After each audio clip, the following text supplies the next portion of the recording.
Bonsoir, mesdames et messieurs. Bienvenue à cette dégustation SAQ Inspire Signature.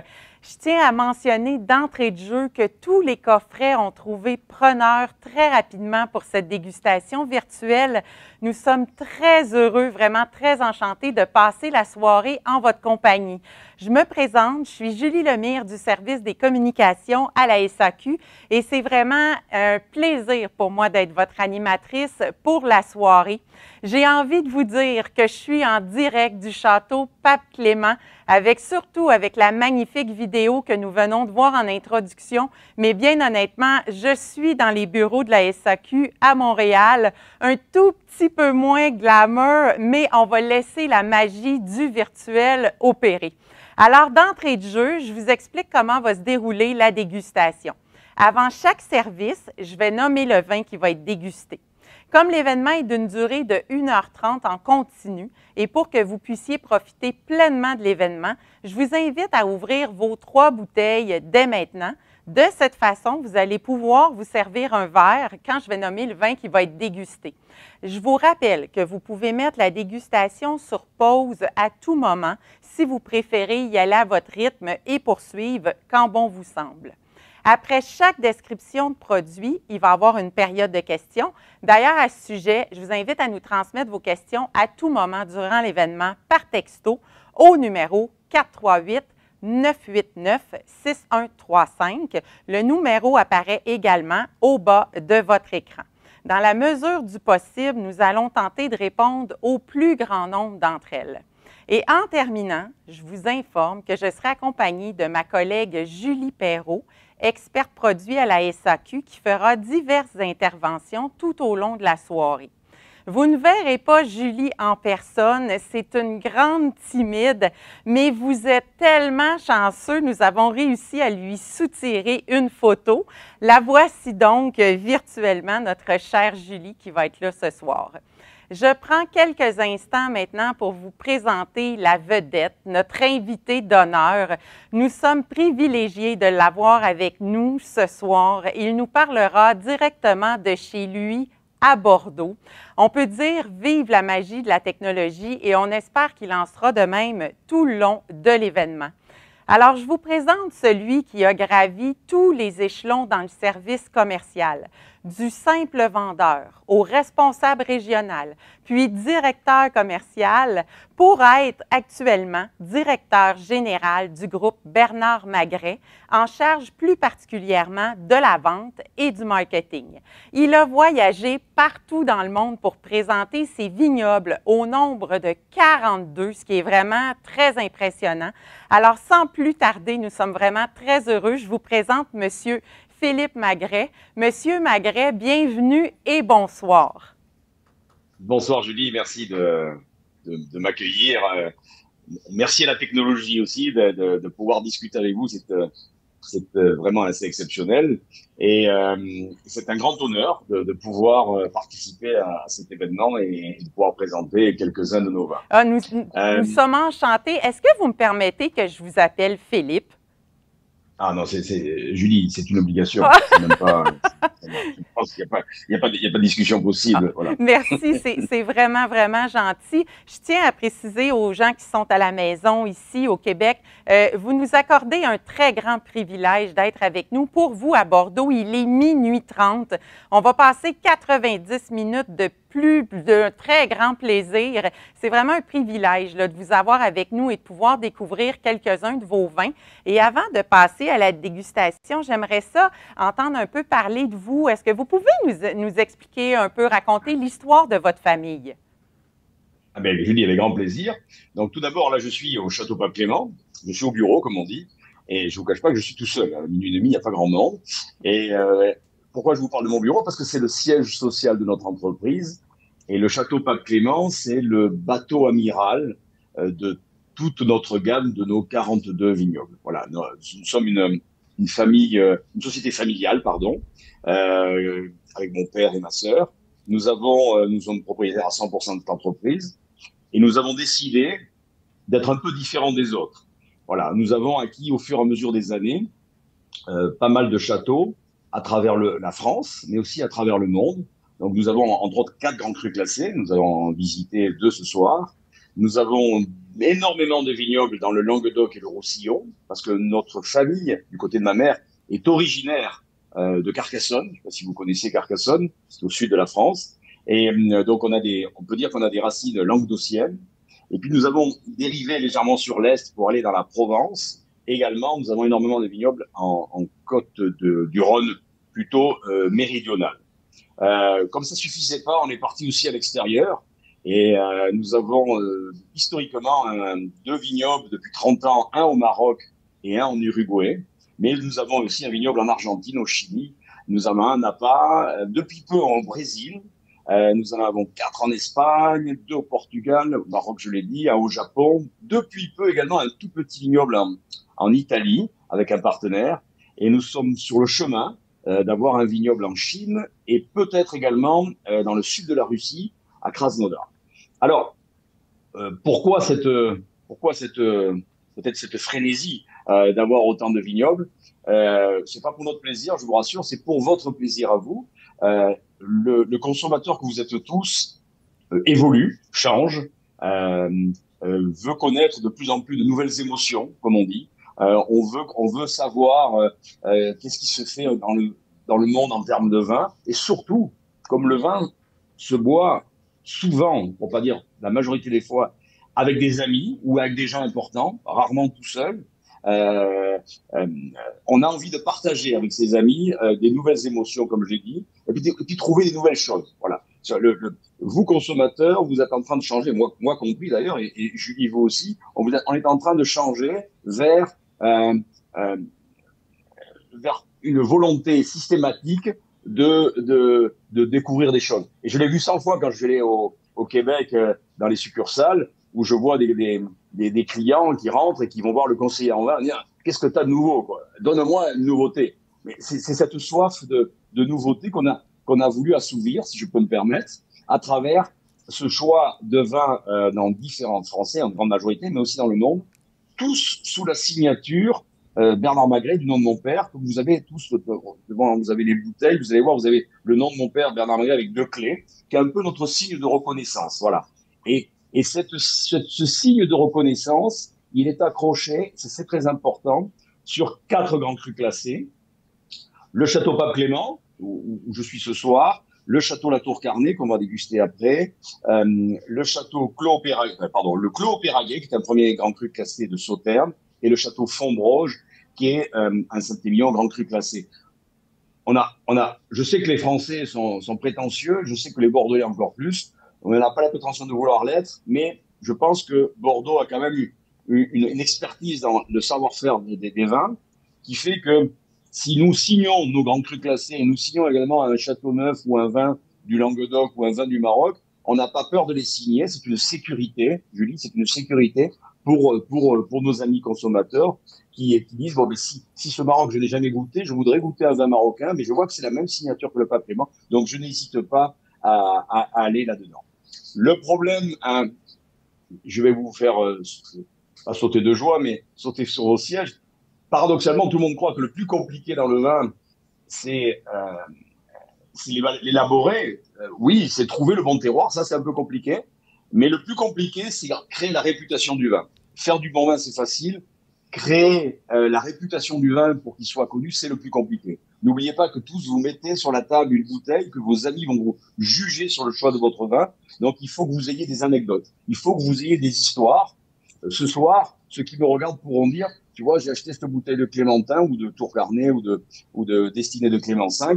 Ah, mais la semaine dernière, j'ai discuté avec le propriétaire. Voilà. Ça suffit, ça suffit. Ça vous donne une assurance vis-à-vis de vos amis en disant, tu vois, j'ai acheté quelque chose que tu mérites, quoi. Voilà. Et j'ai la sécurité de l'achat. Voilà. Donc, on est un peu atypique à Bordeaux. On est un peu atypique dans le monde. Je pense qu'on est la seule société propriétaire de vignobles qui a autant de vignobles, mais avec autant de diversité.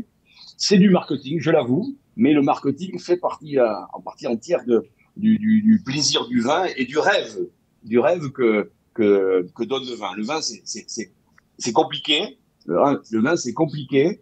Il faut que ça reste compliqué. Si c'était simple, ça s'appellerait comme du Coca-Cola ou Pepsi-Cola. Ça serait facile pour choisir, malheureusement. Mais il faut que ça reste compliqué. et c'est magique. Voilà. Quand on rentre dans une succursale, moi, je pense qu'on rentre pas dans une succursale. Non, on rentre dans une salle où il y a du rêve. Et on veut que le conseiller en vin ou autre nous aide à conquérir une partie de ce rêve. Et surtout, on a envie de le communiquer à nos amis. C'est tout. Voilà. Pas besoin de savoir s'y connaître ou pas s'y connaître en vin, c'est pas le sujet.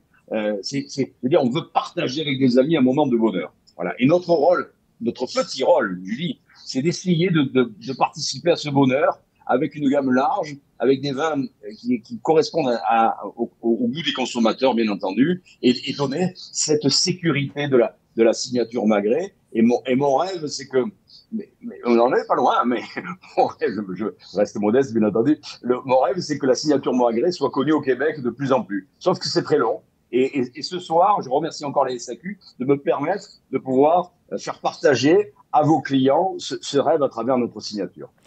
Voilà, j'ai raconté ma vie. mais c'est ça, je l'ai dit d'entrée de jeu, vous êtes la vedette, donc on veut vraiment avoir accès à vous. Moi, je vous écoute, j'ai le grand sourire au visage. Je suis certaine qu'à la maison, c'est pareil. Vous parlez de rêve, vous parlez de bonheur. Ça fait vraiment, vraiment du bien de vous entendre. On est extrêmement choyés de vous avoir avec nous. Donc, si vous le voulez bien, on pourrait déjà commencer la dégustation avec le premier vin, qui est le Clémentin de Pape Clément 2016, Pessac-Léognan.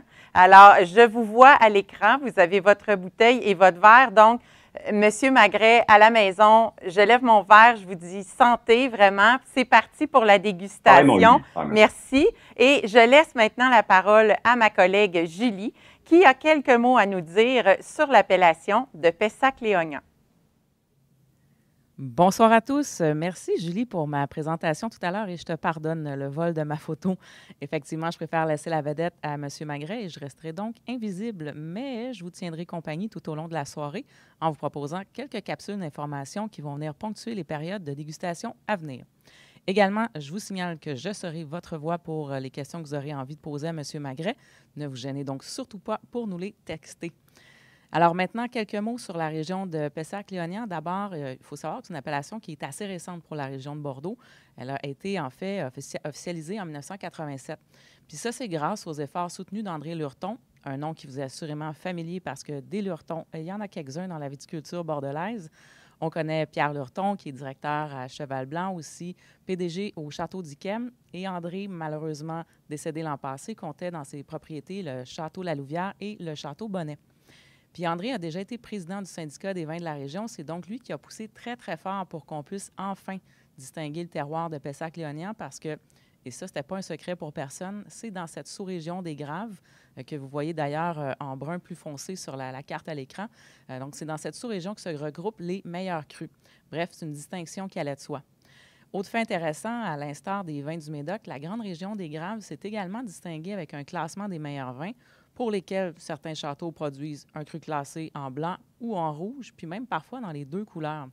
Dernier détail, c'est le seul classement où on retrouve des vins blancs secs. Ce qui fait de Pessac-Léognan une terre d'accueil exceptionnelle, c'est d'abord son sol caillouteux qui est composé de graves, qui sont en fait des galets roulés mêlés d'argile, de sable puis de calcaire. Si vous ajoutez à ça un relief formé de plusieurs convexités, ça donne une situation qui favorise un excellent drainage.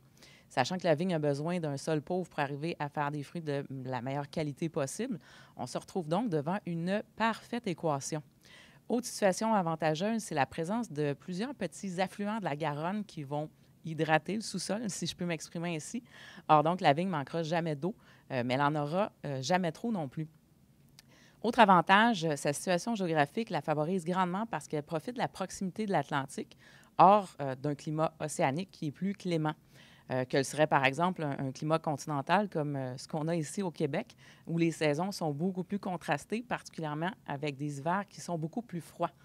Dernière petite chose à savoir, c'est que les vignes vont profiter de la protection qu'apporte la forêt des Landes, qui est située juste à l'ouest. Et donc, ça permet de couper les vents chargés d'humidité de l'océan qui pourraient favoriser l'installation de maladies cryptogamiques, plus simplement, qui impliquent des champignons comme le mildiou et l'oïdium.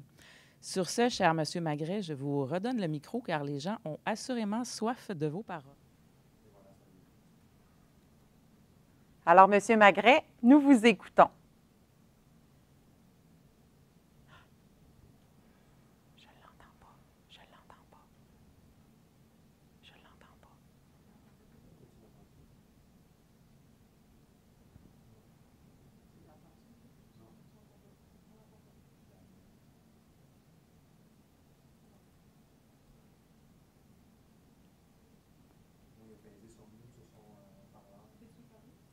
Monsieur Magret, est-ce que vous m'entendez? Je m'excuse, c'est Julie.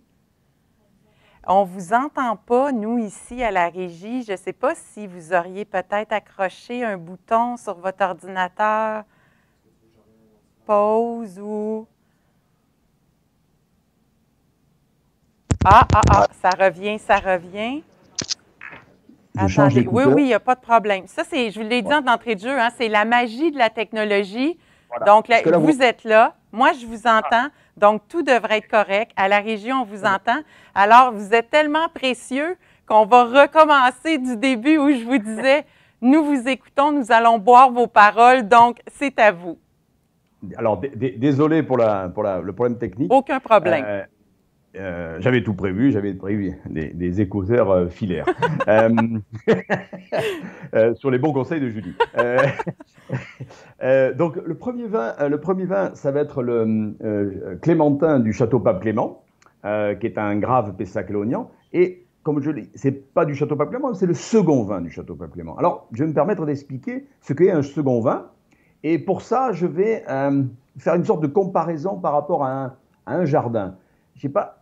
Ceux qui ont des jardins, ils ont essayé de planter, vous voyez, des plantes à différents endroits du jardin, et puis ils se sont aperçus qu'il y avait des endroits où ça poussait très bien, où ça faisait des très belles fleurs, par exemple, si on parle de fleurs, ou des très beaux arbres fruitiers qui faisaient des très beaux fruits, et puis d'autres endroits dans les jardins, ça faisait pourtant c'était le même, on comprend pas, parce que c'est le même pied que j'ai mis, et ça pousse beaucoup moins, où la fleur est moins belle. Et bien c'est ce qui s'appelle des parcelles différentes. Votre jardin, vous voyez, vous imaginez sur un grand cru classé ou un vignoble, c'est très très grand, mais même sur un jardin, vous avez des différences parcellaires. Si on faisait une étude de sol, on verrait que là, le sol n'est pas tout à fait le même qu'à gauche, et on verrait également que les pentes ne sont pas les mêmes, donc il y aura une accumulation d'eau d'un côté et de l'autre. Ce qui fait que si je plante dans un grand cru classé ou dans un vignoble, le même cépage, on va simplifier les choses, le même cépage à la même date, et que j'ai par exemple que du merlot partout, et je vais... Bien entendu, chaque parcelle va être vinifiée à part. Et quand je vais goûter mes cuves, avant de goûter mes barriques, mais quand je vais goûter mes cuves, je vais m'apercevoir que certaines d'entre elles vont être au top et d'autres vont être moins bien. Alors, à charge à moi de savoir pourquoi, bien entendu, certaines sont moins bien. Mais là, j'ai le vin et puis j'ai deux solutions. Soit je mets tout en assemblage au moment de la mise en bouteille dans un seul vin, qui s'appellerait, mettons, le Château Pape Clément, ou soit je décide, pour bonifier le premier vin, d'enlever des parcelles qui vont être, qui ne sont pas mauvaises, je ne veux pas me prendre au mot, mais qui vont être de qualité un petit peu inférieure, et souvent peut-être même plus accessible en dégustation tôt, et que je vais mettre dans une autre cuvée qui va s'appeler le second vin. Voilà, ça, je crois que ça des années 80, ou un peu avant les années 80, aux années 70, je pense, que ça a été plus ou moins créé à Bordeaux, pour donner au premier vin plus d'image. Et souvent, à l'époque, je vais être très honnête, le second vin était un peu la poubelle du château, comme on dit, c'est-à-dire qu'on mettait. Aujourd'hui, c'est plus du tout ça. Le second vin, c'est aussi important que le premier vin, et on doit magnifier en permanence les terroirs qui vont systématiquement en second vin, soit en les améliorant, soit souvent en les changeant, en les revendant, en achetant d'autres. Ça peut arriver, parce que le second vin a ses propres consommateurs qui le suivent, donc il faut qu'il soit régulier, il ne faut pas que ce soit le parent pauvre, comme on dit, du premier vin. Alors je ne sais pas si j'ai été très très clair, mais je l'espère. Alors, un peu d'histoire à partir de... Parce que le vin, c'est fabuleux, mais quand on a des histoires à raconter, c'est encore plus fabuleux. Le château Pape Clément est un des châteaux les plus vieux de Bordeaux. Preuve à l'appui. Je dis preuve à l'appui parce que si vous écoutez tous les propriétaires de Grand Cru, on va vous dire qu'ils sont le plus vieux de Bordeaux. Mais donc, le château Pape Clément est un des châteaux les plus vieux et les vendanges que l'on connaît le mieux, si vous préférez, datent de 1299, date à laquelle ce château appartenait à Bertrand de Goth et qui, en 1299, a été élu archevêque de Bordeaux. Donc le patron local de l'Église catholique. Et quelques années plus tard, 1305, donc ce château déjà produisait du vin, 1305, ce château qui ne s'appelait pas Château Pape Clément à l'époque, s'appelait Château Lamotte, parce qu'il était sur une sorte de petite croupe.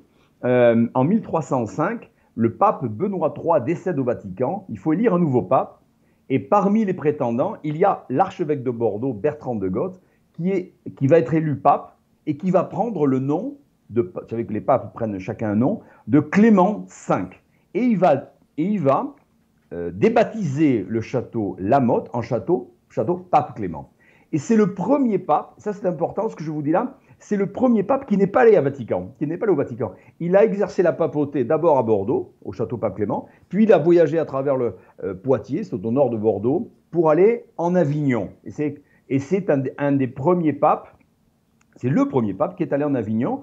À l'époque, il n'y avait pas encore le palais des papes, il allait de monastère en monastère pour exercer son métier, j'allais dire, de pape. Et pendant qu'il n'était pas là, parce qu'à l'époque les trajets étaient longs, pendant qu'il n'était pas là, c'est l'archevêché de Bordeaux qui gérait l'entreprise, pas Château Pape Clément, parce que c'est une entreprise, avec des millésimes qui se succédaient, qu'il fallait vendre. Et jusqu'à la Révolution française, 1789, quand les biens de l'Église ont été donnés au peuple. Pourquoi je vous dis ça? Parce qu'à l'archevêché de Bordeaux, nous avons toute la comptabilité du château Pape Clément de 1305 jusqu'en 1789. Elle ne nous appartient pas la comptabilité, elle appartient à l'archevêché, mais on a accès. Et on peut, pendant ces deux périodes, savoir année après année combien de bouteilles, à l'époque on parlait en tonneaux, de tonneaux et voire même de jarres ont été produites, à quel prix ça a été vendu et à qui. Il y a toute la comptabilité. Et il y a aussi le plan cadastral et les 30 hectares qui sont autour du château Pape Clément, qui a été acheté par mon arrière-grand-père en 1939, est exactement au même endroit que durant le pape Clément V. Alors, depuis ce château Pape Clément, depuis que mon père s'en occupe, et on l'a acquis dans l'entreprise, on l'a agrandi, il fait maintenant 90 hectares. 90 hectares, c'est très gros. Je sais que vous parlez pas en hectares, mais je ne suis pas capable de le traduire. Mais en termes de taille, c'est le plus gros de l'appellation Pessac-Léognan. Voilà. Alors, l'avantage je vous permets de reparler du vin, bien entendu. L'avantage des seconds vins aussi, je pense que vous l'avez vu, malgré que ce soit un millésime très jeune, 2016 fait partie des grands millésimes, 15, 16, 18, 19. Donc, qui veut dire grand millésime, veut dire plus de concentration, parce que le fruit était tellement beau au moment de la vendange, c'est qu'on peut se permettre d'aller chercher plus de tanin, plus de concentration, fait qu'on a un vin qui, théoriquement, on doit attendre pour pouvoir le déguster, parce qu'il faut qu'il s'ouvre. Mais la force du second vin, c'est qu'il est plus facile à boire tôt. Voilà, c'est ça la force du second vin aussi, c'est qu'il est plus accessible en termes de goût, il est plus accessible à comprendre, parce qu'il va s'ouvrir beaucoup plus rapidement et va permettre de se faire plaisir. Vous voyez, ouvrir un château Pape Clément 2016 aujourd'hui, pour ceux qui aiment les vins très jeunes, c'est pas un crime, mais ça va être plus compliqué à partager avec des amis, parce qu'il va falloir vraiment avoir une capacité à deviner ce qui va devenir dans les 10 ans à venir. C'est un peu compliqué déjà, vous voyez, donc, et puis on n'est pas là pour ça. Quand on est dans un dîner ou un déjeuner ou un souper, avec des amis, le plus important, c'est le plaisir qu'on a avec ses amis. Et quand on sort, dire, on a passé un bon moment. Et dans les bons moments, il y a le vin fait partie de ce moment-là. Voilà. Donc, la particularité aussi de tous nos vignobles, c'est qu'on a beaucoup de majorité de Merlot. Donc ici, nous sommes à 45% de Merlot, 54% de Merlot, excusez-moi, 45% de Cabernet Sauvignon et 1% de Cabernet Franc. En règle générale, Médoc, on le verra tout à l'heure, et ainsi que Graves ont plutôt de majorité de Cabernet Sauvignon. Nous, on a voté pour le contraire, parce que le Merlot est plus facile à comprendre, et puis notre terroir, surtout, s'adapte plus au Merlot. Voilà, donc on a un vin rond, facile à boire, moi je dirais très charnu, les fruits rouges classiques. Et puis, je répète ce que j'ai dit tout à l'heure, pour finir, on a, je pense, malgré que ce soit jeune, on a du plaisir à le boire, et ce qui est très important, je vais le redire pour chaque vin, quand on voit qu'un vin est apprécié par ses amis, il ne faut pas leur demander, il faut juste regarder les verres, vous voyez, et que si vos amis redemandent un verre, si vos amis finissent le verre rapidement, ça veut dire que le vin leur convient. Et c'est ce qu'on essaie de, vous verrez, avec des typicités différentes, bien entendu, dans les 3 vins de ce soir, c'est qu'on essaie de faire. Parce que ça, c'est pas que la nature, c'est aussi la maîtrise du vinificateur, c'est à faire des vins très faciles à boire, avec sur l'acidité, avec des tanins très ronds. J'appelle ça des vins digestes. Quand ça rentre dans l'estomac, c'est pas comme une enclume ou pas comme un marteau qui tombe au fond de l'estomac, vous voyez. Vous avez sûrement vu ça chez des amis qui vous sortent toujours la bouteille extraordinaire et vous en prenez un verre, c'est très très bon, mais waouh, au deuxième degré, vous dites comment je vais faire pour digérer ça, parce que c'est lourd, quoi, c'est lourd à boire. Voilà, ça c'est pas les vins de demain. Il y a encore quelques consommateurs qui aiment ça, je le conçois, mais les gens veulent des choses très faciles à comprendre, très faciles à boire. Voilà, Julie, j'ai fini mon épître sur le. C'est vraiment très. Comme nous sommes dans l'église, j'ai fini mon épître sur Clémentin. C'est vraiment très, très intéressant. Merci de nous partager toutes ces informations. Vous êtes vraiment une bible d'informations. Et nous avons déjà des questions pour vous, Philippe, des participants. Donc, alors, Julie, je te cède la parole. Merci, collègue. Bonsoir, M. Magret. Bonsoir, Julie. Alors, une première question. Il semble que votre château, la Tour Carnet, ait déjà des adeptes puisque des participants disent en posséder des bouteilles des millésimes 2007, 2010, 2011 et 2012, évidemment conservées dans les meilleures conditions. Et la question est la suivante. Quel serait, selon vous, le moment optimal pour les déguster en termes d'années? Ah, alors ça c'est la question que j'aime beaucoup parce qu'on se pose toujours la question, quand est-ce qu'il faut ouvrir la bouteille? Et je vais vous dire, je vais vous étonner, j'ai pas de secret. Moi, je commencerai à vous dire, chacun, enfin, je sais pas qui, quel est votre goût? Il faut vous poser la question, est-ce que vous aimez les vins?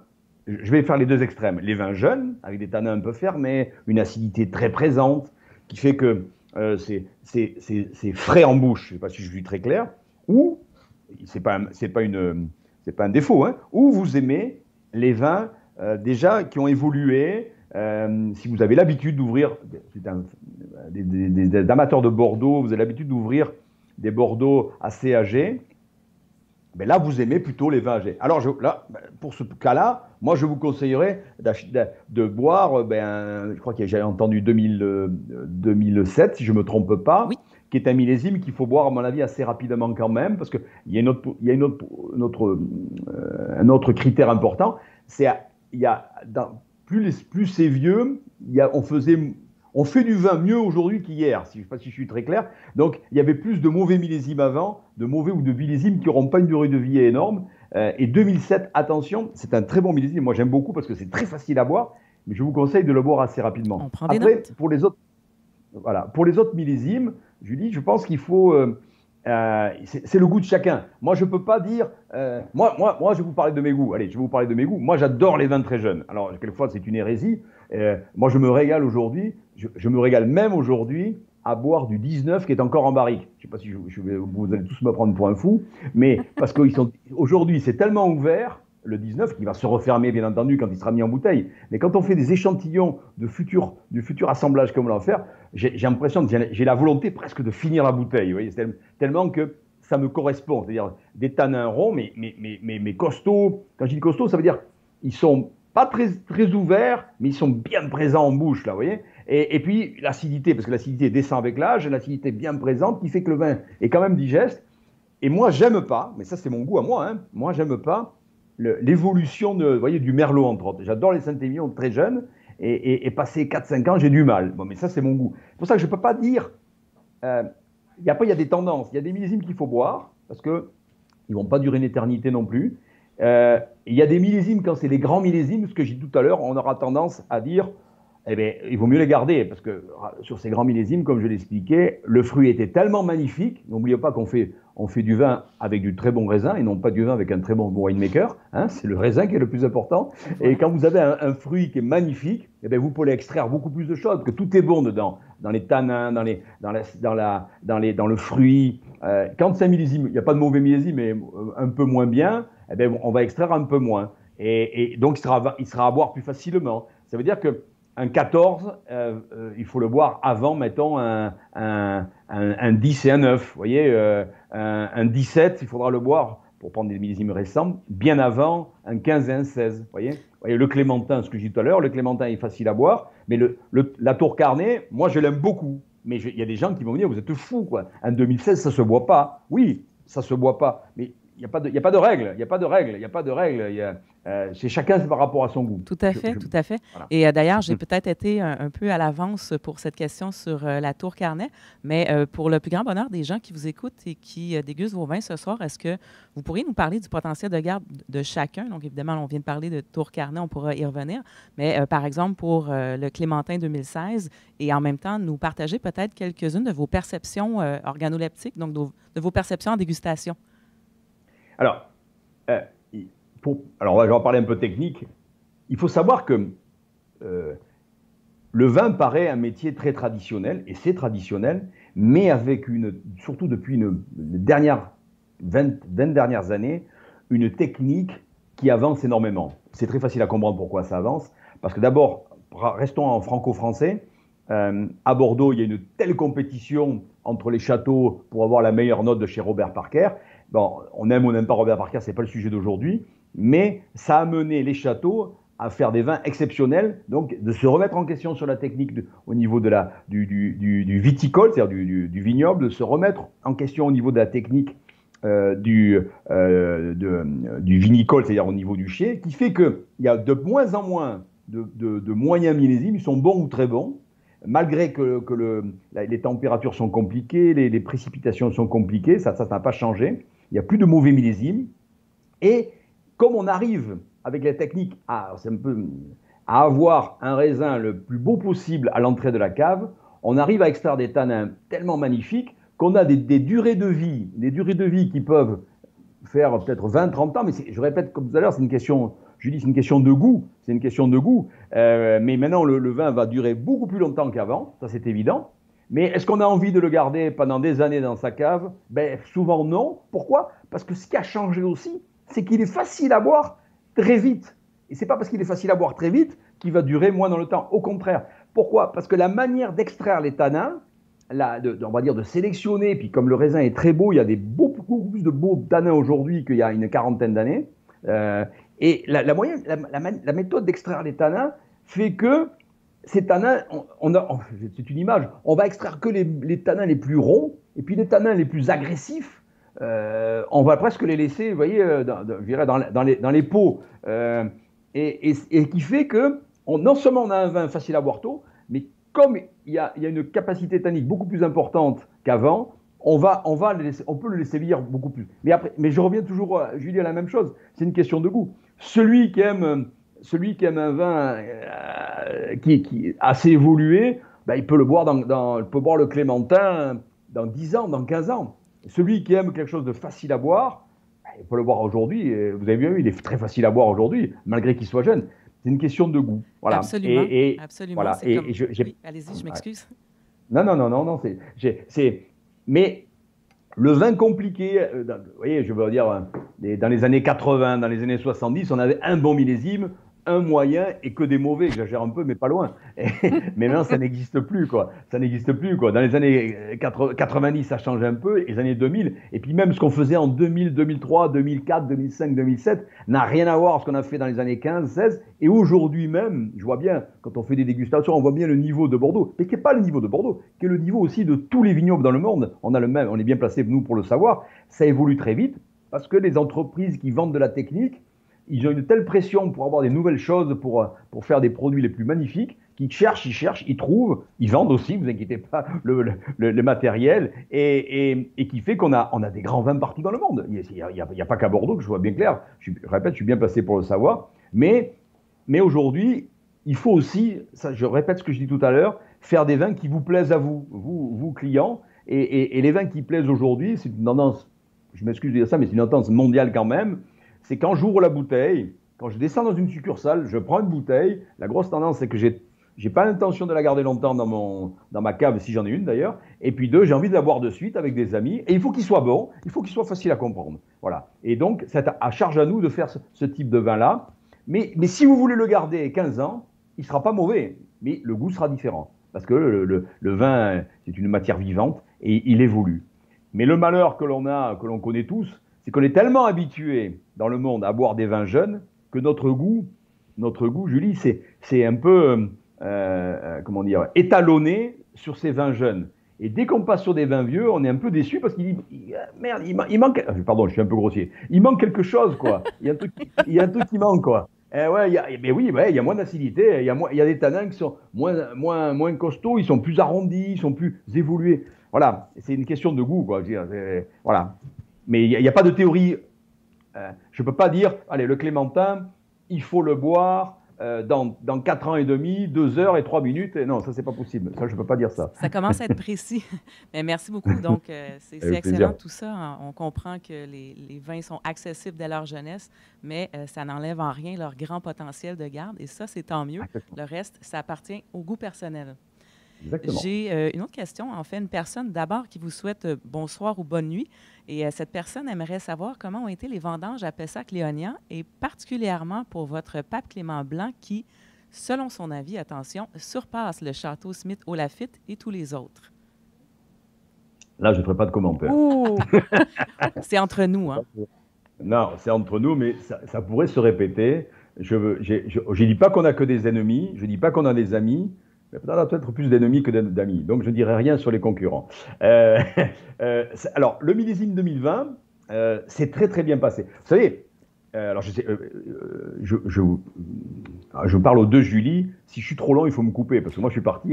Ça va, Monsieur Magret. Allez-y. S'il y a quoi que ce soit, on va vous faire signe, mais allez-y. Aucun enjeu. Voilà. Il y a une chose fabuleuse depuis 10 ans, là. On parle du réchauffement de la Terre. On parle d'endroits comme au Canada, où il se fait des vins rouges magnifiques, et qu'on ne faisait pas il y a peut-être 15 ans. Pourquoi? Parce qu'il y a des hivers moins froids. Mais ce n'est pas que l'hiver moins froid, c'est des changements climatiques qui ont changé, entre autres à Bordeaux. Je vais parler de Bordeaux. C'est que avant, il faut savoir qu'un vin, il se fait du mois de mars jusqu'au mois de fin septembre. Le vin ne se fait pas que dans le dernier mois. Voilà. Et que la différence des millésimes se fait aussi parce que quelquefois on a un mois de mars magnifique, ou l'année précédente on avait un mois de mars très pluvieux et froid, et chaque mois change. C'est ce qui fait la différence au bout du compte entre les millésimes. Voilà. C'est pas le winemaker qui change le goût, hein. C'est vraiment la météo du mois de mars. Bien entendu, à partir du mois de mai, c'est beaucoup plus important, jusqu'au mois de... Ce qu'il faisait, c'est que il y a une quinzaine d'années, je vous donne un exemple, parmi tant d'autres, au mois de mai se fait la fleur, et si on avait une mois de mai, et surtout une fin mai très pluvieuse, qui peut arriver, hein, on a vu une fleur qui se faisait mal. C'est quoi une fleur qui se fait mal? C'est que dans la grappe, vous allez avoir des baies qui seront au moment de la maturité, qui seront mûres, et d'autres qui ne seront pas mûres. Et ça, malheureusement, je vais mettre tout ça dans la cuve. Donc, c'est comme si je faisais une salade de fruits avec des fruits mûrs et pas mûrs. Donc, mes amis ne vont pas rester longtemps pour le dessert. Donc j'ai ça. Et on se disait, quand au mois de mai, on avait une fleur qui se faisait mal, le millésime, il ne sera pas terrible parce que, voilà. Et puis, il suffit qu'on ait 2 ou 3 incidents climatiques en plus jusqu'au mois de septembre. En général, ça faisait un millésime moyen. Là, depuis 5-6 ans, ou voire plus, on s'aperçoit que quelquefois, le millésime est mal parti, comme cette année, comme 2019, un peu comme 2019 aussi. Et puis, tout d'un coup, la météo change et on a un juillet, août et septembre ultra chaud, ultra sec, et même trop sec pour cette année, je vais y revenir, qui fait que ces changements de température, mais ces changements climatiques de mois, ce qu'on n'avait pas avant, fait qu'on sauve le millésime. Mais non seulement on le sauve, mais on l'amène dans les top 5 des 10 dernières années. C'est ça qui est assez exceptionnel. Qu'est-ce qui s'est passé cette année? On n'a pas eu un mois de mai fabuleux. Juin n'était pas terrible. Et puis on a eu juillet, août ultra sec, ultra sec, septembre aussi. Et donc on va faire un... Bon, attention, il ne faut pas écouter les Bordelais parce que les Bordelais vont vous dire tous les ans on fait un grand millésime. Mais on va avoir peut-être pas au niveau de 2019, c'est un peu tôt pour le dire, mais on aura quelque chose de très très bien. Le seul petit problème, je ne dis pas ça pour l'augmentation des prix, hein, attention, hein, mais c'est qu'on a perdu à peu près 30% de volume, tout simplement parce que la vigne adore les temps secs, elle n'aime pas trop l'eau, mais moment il y a des limites. Si au moment donné, il n'y a plus assez de pluie, eh bien, les pieds se mettent un peu en sorte de stress hydrique, oui. et ne nourrit beaucoup moins les raisins. Alors ça, c'est à l'extrême, mais surtout, comme il y a moins d'eau, les raisins sont plus petits. Et ça va très très vite, vous pouvez perdre 30... Vous savez que quelquefois, au Maroc, on a perdu 7-8 hectos par hectare. Quand vous en faites 30, c'est pas beaucoup, en 2 jours. Parce qu'il y avait un vent qui arrivait d'Algérie, qui s'appelle le Chergui, un vent très chaud à 45 degrés, qui vous sèche littéralement en 2 jours les raisins et qui vous fait perdre du volume. Comme s'il y avait une sorte d'évaporation. Et c'est un peu ce qui s'est passé durant l'été, en règle générale dans le Bordelais, où on a, à mon avis, un très bon millésime, mais avec des rendements très faibles. Voilà. Et 19 était, on le sait tout, enfin on le sait tous, non peut-être pas, mais 19 était vraiment exceptionnel, on peut dire de la trempe de 2005, et 20 ne sera pas loin. C'est difficile à dire aujourd'hui, hein, mais tout s'est bien passé grâce aux 2 derniers mois. Génial, merci. Et là, vous voyez, sitôt vendange finie, on a de la pluie. Heureusement que les vendanges étaient finies. Parce que là, on serait parti sur de la pourriture. Voilà. Bien, merci pour toutes ces informations vraiment intéressantes.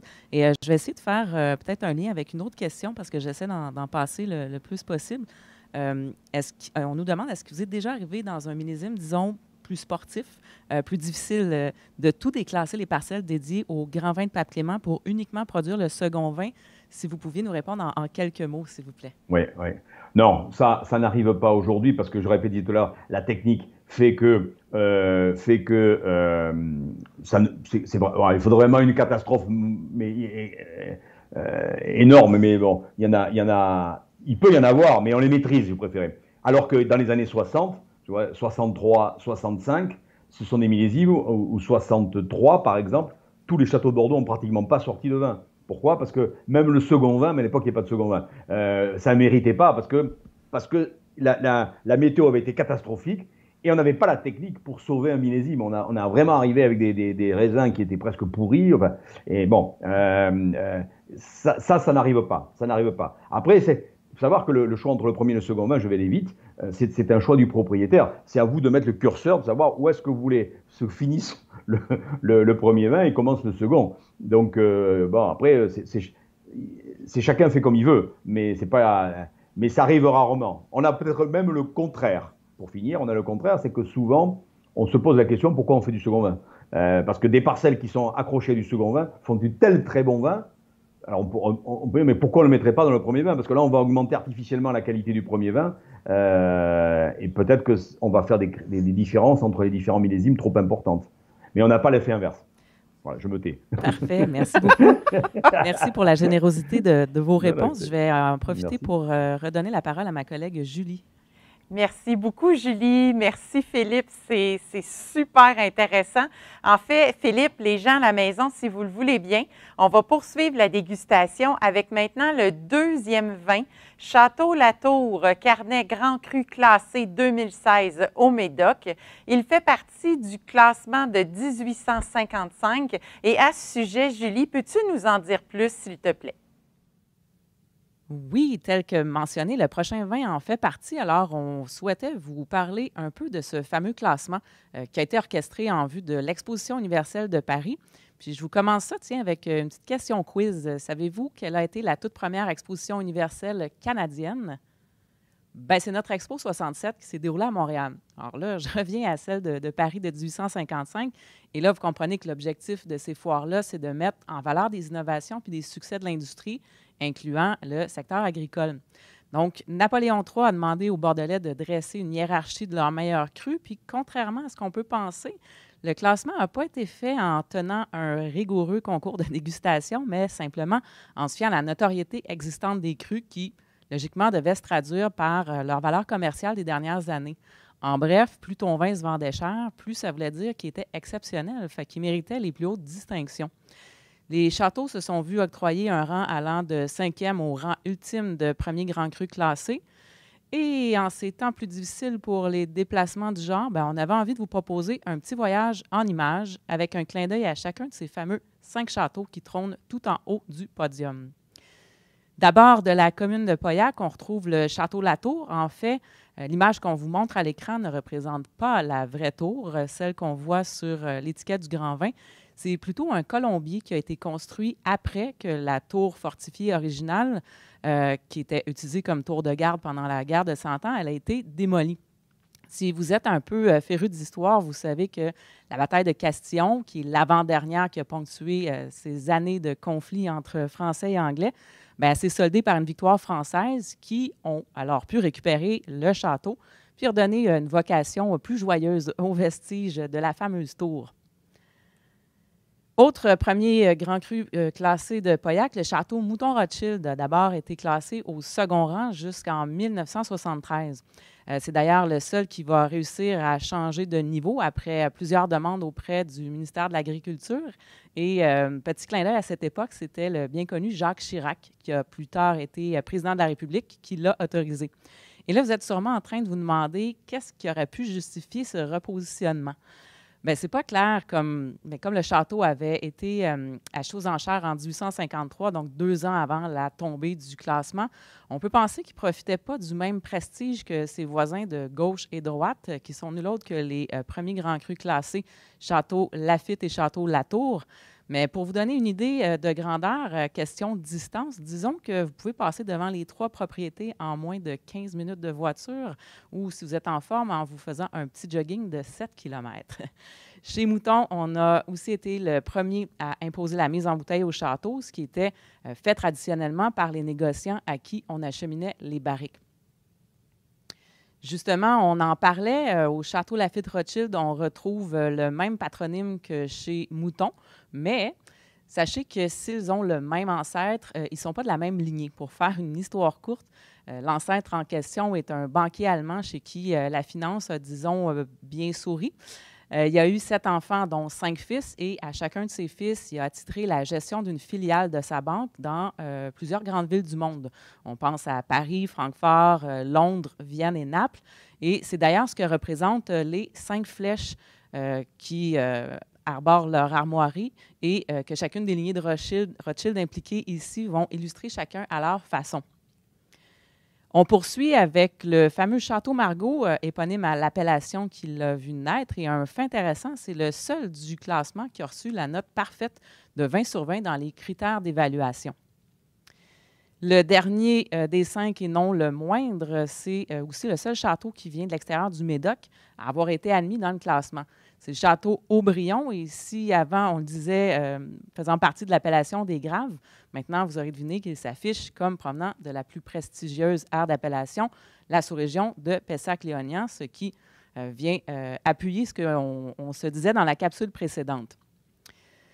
On revient de notre petit voyage pour s'attarder au vin dégusté. Le château de la Tour Carnet 2016, qui est quant à lui un 4e grand cru classé. Et je redonne la parole à M. Magret, qui saura assurément capter votre attention sur ce vin. Alors, Philippe, c'est à vous pour le Château Latour, Carnet Grand Cru classé 2016 au Médoc. Voilà, très bien. Donc, je vous invite à déjà le déguster. Quelques mots sur le château Latour Carnet. C'est un château que nous avons acheté en 2000. Premier millésime, c'était le millésime 2000 d'ailleurs. Et c'est un château qui a aussi beaucoup d'histoire. Enfin, tous les châteaux de Bordeaux ont beaucoup d'histoire. C'est un château qui a appartenu à plusieurs familles. Alors, je ne vais pas vous refaire toutes les familles, mais je crois que tout à l'heure, on a parlé dans une capsule de vidéo là, de la guerre de 100 ans. Et la guerre de 100 ans, je rappelle, c'était la guerre contre les Anglais, les Français contre les Anglais. Et l'Aquitaine, la grande Aquitaine, de La Rochelle jusqu'à Biarritz, faisait partie de l'Angleterre. Et une des familles à qui appartenait le château La Tour Carnet, qui était la famille Candale, c'était au XIIIe siècle, était pro-anglais et non pas pro-roi de France. Et quand M. Candale est mort, il a légué le château à son écuyer qui s'appelait Carnet. Donc, il a pris le nom de château La Tour Carnet. Mais la guerre de 100 ans s'est arrêtée, mais lui a continué à vouloir se battre contre le roi de France. Et un peu une folie, et il a perdu, bien entendu, et pour ça, il a récolté la destruction d'une partie de son château. Donc, nous avons la tour du XIe siècle que vous voyez sur l'étiquette. Derrière, le bâtiment que l'on voit était une bâtisse du XVIIIe, mais parce que le reste avait été détruit. Après, ce château a été de la propriété d'un certain Thibaut de Camin, qui était marié avec une des sœurs de Michel Montaigne. Et Michel Montaigne, le philosophe, venait souvent voir sa sœur au château La Tour Carnet. C'est pour ça qu'on a retrouvé même des écrits où il parle du château La Tour Carnet.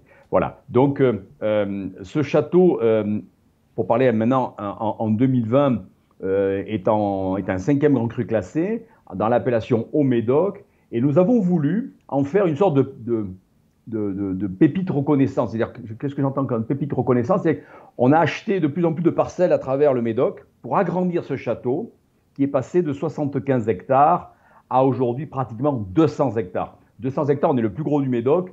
Dans la petite vidéo, on parlait de moutons Lafitte qui font à peine 100 hectares, ou environ 100 hectares de vignes, je parle, plantées, je ne parle pas des bois, et nous, on en fait le double. Donc, on a la chance d'avoir du volume, certes, oui, mais d'avoir ce don Tour Carnet diffusé dans le monde entier. La particularité de la Tour Carnet, c'est quand vous arrivez, et j'espère qu'un jour vous viendrez nous rencontrer à Bordeaux, dès que cette épidémie sera terminée, c'est que la partie droite du château, il y a une sorte de butte qui est complètement argilo-calcaire. Ça veut dire quoi? C'est que ce n'est pas du tout le terroir du Médoc, mais le terroir de Saint-Émilion. C'est pour ça que la Tour Carnet a toujours eu une dominante de Merlot. C'est original au pays du Cabernet Sauvignon. Et c'est peut-être pour ça une des raisons pour lesquelles il plaît aujourd'hui. Et aujourd'hui, c'est même pas une dominante, c'est 60% de Merlot, le reste en Cabernet Sauvignon et 3% de Cabernet Franc. Voilà sa particularité qui fait que quand vous le dégustez, il y a ce côté très rond que l'on retrouve peut-être un peu moins dans les châteaux dits historiques de grands crus classés de la grande région Médoc ou de l'appellation Margaux, Pauillac, Saint-Estèphe & Co., qui fait que on estime, nous, que c'est un vin beaucoup plus facile à boire et qui se marie avec tout, parce que le Merlot, je reconnais que le Merlot amène cette rondeur qui plaît aussi bien aux hommes qu'aux femmes et qui est facile à comprendre. Ça, j'insiste là-dessus, c'est que le vin, c'est du plaisir, et quand je l'ai dans la bouche, je veux avoir, c'est comme la cuisine, quoi. Quand je l'ai dans la bouche, je veux me faire plaisir, je veux comprendre quelques subtilités, mais je veux pas quelque chose de très compliqué à comprendre, très dur à boire. Je veux pas être un lecteur d'étiquettes, comme on dit, où je me pavane en disant quelle belle étiquette, mais quand je l'ai en bouche, j'ai aucune émotion. Là, il faut qu'il y ait une émotion, et je pense qu'il y en a une. Alors, je vais pas être très très long parce que je crois qu'il y a beaucoup de questions. Julie, si je me trompe pas. Oui, effectivement, vous êtes très très très populaire. Populaire, je ne sais pas. Je préfère que ce soit le vin que moi. Hein. Je crois que c'est les deux, en fait. Là, ça vient ensemble, ça vient vraiment ensemble. Mais oui, nous avons plusieurs questions que nous recevons. Donc, en voici une première. Julie, à toi la parole. Oui, merci. On me demande quel est le rôle du 1 de petit verre d'eau dans l'assemblage de la Tour Carnet. Sauf erreur pour le 1 vous pourriez peut-être nous le confirmer. Mais est-ce que ce sont des vestiges que vous souhaitez conserver ou il y a vraiment un impact sur l'assemblage final? Alors, les vins dits d'assemblage, tous les vins sont d'assemblage, même les vins de Bourgogne, c'est un assemblage. C'est que du pinot noir, bien entendu, mais c'est un assemblage de différentes parcelles de pinot noir, de différentes catégories de pieds qui vont se retrouver sur des sols différents, donc ils feront des goûts différents. C'est de la cuisine, il ne faut pas chercher très loin, c'est de la cuisine. Si je fais un plat, n'importe lequel, et je mets des épices, plus je vais rendre des épices, il ne faut pas que je me trompe, mais je vais rendre un peu plus complexe mon goût et le rendre moins basique. Le petit verre d'eau est un cépage très fragile. Quand je dis fragile, c'est qu'il ne lui faut pas du tout d'humidité et il lui faut du temps pour mûrir. Donc si vraiment on a des mois d'août ou mois de septembre qui sont compliqués, en règle générale, on ne le mettra pas dans le premier vin, c'est pour ça qu'on n'en met pas beaucoup non plus. Mais il fait partie des cépages autorisés à Bordeaux. Donc, plus vous mettez de cépages, plus vous mettez de goût. Mais enfin, il faut rester très clair. Je ne vais pas mettre du petit verre d'eau parce que c'est la mode. Je mets du petit verre d'eau parce que l'endroit où est planté le petit verre d'eau, le sol est adéquat pour ce cépage-là. On ne plante pas n'importe quoi, n'importe où. Il y a des sols qui sont adéquats en adéquation avec le Cabernet Sauvignon, avec le Cabernet Franc, avec le petit verre d'eau. Et c'est pareil pour tous les vignobles du monde. Hein, c'est universel. Je ne suis pas obligé de planter du petit verre d'eau. Je peux planter d'autres merlots ou plutôt du Cabernet Franc. Mais si j'ai la possibilité de le faire, je vais rendre plus complexe mon vin. Vous voyez, je vais être obligé. Alors, il faut savoir le faire. Ça, c'est le rôle du winemaker, d'assembler ces cépages. Mais 1%, c'est faible, mais ça suffit. Ouais, c'est comme, je pense que j'ai des gens qui m'écoutent, qui adorent faire la cuisine. Chacun a sa petite recette pour faire un barbecue, je dis n'importe quoi. Il y en a qui vont rien mettre, il y en a qui vont mettre une petite sauce, il y en a qui vont mettre une petite épice, parce que ça va donner quelque chose de différent. Voilà. Mais nous, c'est pareil. Voilà. On est une grande cuisine, et quand le sol le permet, ben, il ne faut pas hésiter à planter, mais d'abord, il faut rester dans la typicité du vin que vous avez produit, parce que si vous arrachez tout votre merlot pour planter du petit verre d'eau, les gens ne reconnaîtront plus votre vin. Ça, c'est logique, mais ça ne fait pas de mal de mettre. Donc 1%, ce n'est pas beaucoup, 2%, 3%. Si c'est mûr, on le met. Si c'est moins mûr, on le mettra plutôt dans le second vin. Génial. Donc, en petite quantité, mais il fait quand même partie de cette belle équation qui donne tant de succès à votre vin. J'aurais une autre question. Est-ce que vous suggéreriez de passer ce vin-là en carafe? Et si oui, combien de temps? Et du coup, si vous êtes en mesure de nous donner quelques perceptions que vous avez à la dégustation du vin. OK. Alors, le carafé un vin, bon, je ne suis pas sommelier, mais le principe, c'est que souvent on dit « Ah ouais, c'est les vieux millésimes, il faut les carafer ». Surtout pas. Non. On carafe un vin très très jeune. Un vin très jeune, mettons la Tour Carnet, qui est considéré comme jeune. Si vous l'aimez tel quel, bon, buvez-le comme ça. Mais si vous le trouvez un peu fermé, n'hésitez pas à l'ouvrir, par exemple, le matin pour le soir, pour un souper. Vous l'ouvrez le matin, il n'y a pas de problème, il ne va pas finir en vinaigre, je vous garantis. Oui, pour le soir. Vous le mettez dans une... L'idéal, c'est d'acheter un décanteur plat, comme ça, je ne sais pas si je vois, vous savez, qui est assez fin. Et moi, je vous conseille d'acheter un décanteur de Magnum, et non pas un décanteur de bouteille. Pourquoi ? Parce que vous allez mettre une bouteille dans un décanteur de Magnum, donc il y aura moins d'épaisseur, de vin, donc l'oxygène va faire son travail plus facilement et va forcer le vin à s'ouvrir. Voilà. Vous n'allez pas gagner 15 ans, que ce soit bien clair, ni 3 ans, mais vous allez rendre votre vin un peu plus facile à boire. Je vous conseille de le remettre juste avant la dégustation un petit peu au réfrigérateur pour le remettre en température un peu plus basse, surtout si votre maison est chauffée. Et vous le servez comme ça. Bon, et puis, il ne faut pas oublier une chose, c'est que il y a le côté technique de la carafe, mais il y a aussi le côté chaud de la carafe. C'est-à-dire que quand je sers un vin en carafe, mentalement, n'importe qui va dire « Ah, mais ça, c'est un grand vin. » Voilà. Donc, mentalement, je me suis mis dans la tête. Voilà, je me suis mis dans la tête que déjà, il est déjà meilleur. C'est pas très compliqué, il est déjà meilleur. Donc, moi, je vous conseille vivement de le mettre en carafe, de poser même la bouteille sur la table, vous voyez, avec le bouchon, ça fait bien. Tout ça, c'est du cinéma, hein, ça n'améliorera pas le vin, je vous rassure. mais ça fait bien, voilà. Ça fait bien. C'est comme servir le vin en magnum. Ah oui, alors, tout le monde dit, mais le magnum, c'est fabuleux parce que ça vieillit plus. Sauf qu'il faudrait les garder pour les vieillir. Mais sauf comme on ne les garde pas, on les ouvre directement. Donc, le servir en magnum n'amène pas grand-chose. Au contraire, il va être peut-être un peu plus fermé que dans la bouteille. Mais le servir en magnum, ça fait bien. Et moi, si vous me servez un vin en magnum, mentalement, pour moi, il est meilleur. Voilà. Donc, le chaud est important. Et gustativement, vous allez ouvrir le vin. Voilà, votre vin, vous voyez, la Tour Carnet 16, si on l'avait ouvert, donc il est 18h chez vous et quelques, si vous l'aviez ouvert à 11h du matin dans un décanteur, il serait différent. Moi, je vous invite, c'est une chose très simple, vous mettez le vin dans un verre, là, et puis si vous ne couchez pas trop, vous le regoutez dans 2-3 heures. Voilà, vous allez voir, il sera différent. Et si de le goûter à la même température, par contre, il sera différent parce qu'il sera ouvert. L'oxygène, c'est comme surtout, l'oxygène fait son travail, commence à attaquer le vin pour l'oxyder, pour l'ouvrir. Parce qu'il est tellement jeune qu'il va s'ouvrir. Il va pas devenir du vinaigre, bien entendu. Voilà. Donc, et c'est pour ça que je vous invite aussi, achetez, si vous êtes des fanatiques de vin, je pense que vous êtes tous, achetez des grands verres. Pas des verres en cristal, ils ne sont pas besoin d'être en cristal, mais achetez des grands verres. Attention, parce qu'on en met peu. Mais justement, parce qu'on en met peu, le volume est tellement grand, le vin va évoluer beaucoup plus vite durant le souper ou le dîner que si vous le servez un jeune millésime directement à la bouteille dans un verre très fermé ou petit. Voilà. Et même chose pour le verre, c'est du chaud aussi. Quand vous servez, quand vous arrivez, vous êtes invité chez des amis et que vous avez un très grand verre devant vous, vous dites « Oh, grand verre égale grand vin ». Voilà. Donc, qu'il soit grand ou pas, le vin, immanquablement, il va devenir meilleur. Bien, merci de nous avoir guidés avec toute cette lumière. Je vous poserai peut-être une dernière question qui, elle, est un peu plus générale.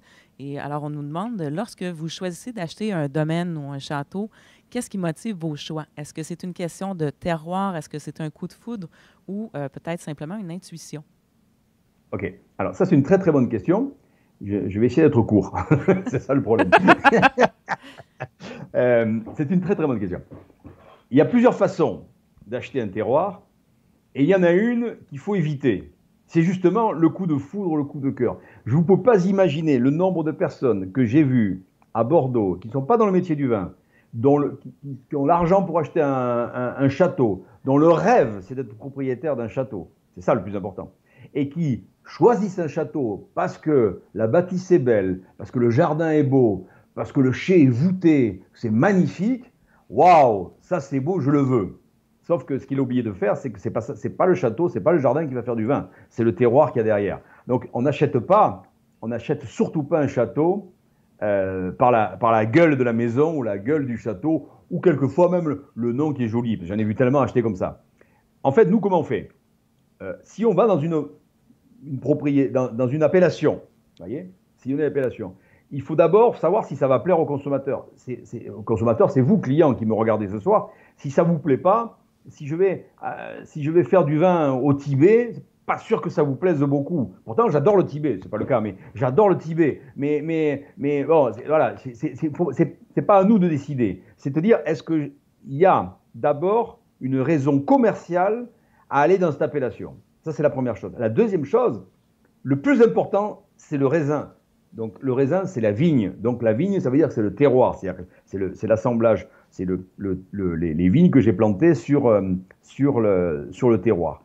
Et non pas la maison et le chai. Parce que ça, c'est facile à construire. C'est facile à investir dans un chai. Tandis qu'un terroir, quand vous l'avez pour la vie. Et vous ne pouvez pas le changer. Donc, il faut acheter les terroirs. Et il faut faire le terroir acheter un terroir par rapport au vin que vous voulez faire. C'est pas la peine d'acheter un terroir topissime pour sortir un vin que vous allez retrouver à 25 $ au consommateur dans les succursales. Si vous voulez un très grand, ben dans ce cas-là, vous achetez un très grand nom. Mais il faut savoir aussi derrière, est-ce que je vais plaire avec ce niveau de prix? Est-ce que je vais plaire? Voilà. Et après, je m'entoure de spécialistes. Quand j'ai choisi ça, je m'entoure de spécialistes qui sont non seulement des spécialistes du sol, vous voyez, parce que vous savez que le monde du vin est très large, hein, on ne peut pas être spécialiste de tout, hein, spécialiste du sol, mais aussi spécialiste du sol de la région. Je n'amène pas quelqu'un de Bordeaux à Châteauneuf-du-Pape. Ce n'est pas du tout les mêmes. Le gars, il n'a aucune expertise dans Châteauneuf-du-Pape, et celui de Châteauneuf, aucune expertise à Bordeaux. Et puis, il me conseille, on essaie de goûter ce que faisait l'ancien propriétaire. Ça peut être très bon, ça peut être à en devenir, ça peut être très mauvais, parce que le gars ne sait pas faire, ou il n'avait pas la capacité à pouvoir vendre le vin, et donc le pauvre, il vendait moins cher, donc il n'investissait pas dans son vignoble. Mais souvent, c'est pour ça que souvent, quand vous achetez quelque chose, il faut imaginer ce que ça va devenir. Et en imaginant ce que ça va devenir, vous pouvez faire une très belle affaire. Mais c'est le raisin, c'est le consommateur, pardon, et après, la qualité du raisin qui correspond à ce que veut le consommateur. Et non pas la beauté de la maison, la réputation du nom, qu'il faut se méfier aussi quand même. C'est pas parce que vous êtes réputé que vous faites du bon vin. Ça peut être le cas à un moment donné, mais ça peut être moins le cas maintenant. Et pas s'enflammer, vous voyez, pas s'enflammer devant une maison magnifique. Parce que le problème du vin, c'est que chaque année, ça produit. Et ça produit, vous ne pouvez pas laisser les raisins sur les vignes, c'est interdit. Donc ça veut dire qu'il faut produire. Et quand vous ne savez pas le vendre ou que c'est mauvais, ben chaque année, vous produisez du mauvais. Donc à un moment donné, il va y avoir un gros problème. Voilà. C'est pour ça qu'il ne faut pas se tromper là-dessus. Excellent. Merci beaucoup pour ce partage de vos réflexions et de vos intentions. Julie, je vous repasse le micro à présent. Merci, Julie. Merci beaucoup, Philippe. Donc, je vous invite maintenant, on va prendre quelques instants pour regarder une seconde vidéo et on se retrouve tout de suite après pour la poursuite de la dégustation.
Le temps file rapidement. La vidéo que nous venons de voir est magnifique. Ça fait vraiment du bien de rêver.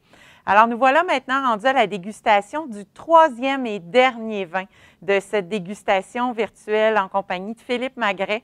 Le vin La Compassion, la destinée de Clément V 2017, Châteauneuf-du-Pape. Nous changeons de région et nous sommes maintenant dans le sud de la vallée du Rhône avec ce vin. Julie nous parle à l'instant de cette région.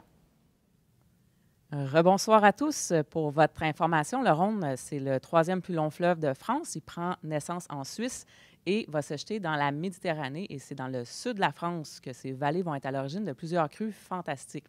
Si on s'attarde à sa partie méridionale, celui qui est le plus prisé, c'est Châteauneuf-du-Pape, un nom inspiré par le fameux palais des papes que vous voyez ici et qui, même s'il n'est plus tout à fait neuf, est encore, on s'entend, tout à fait spectaculaire.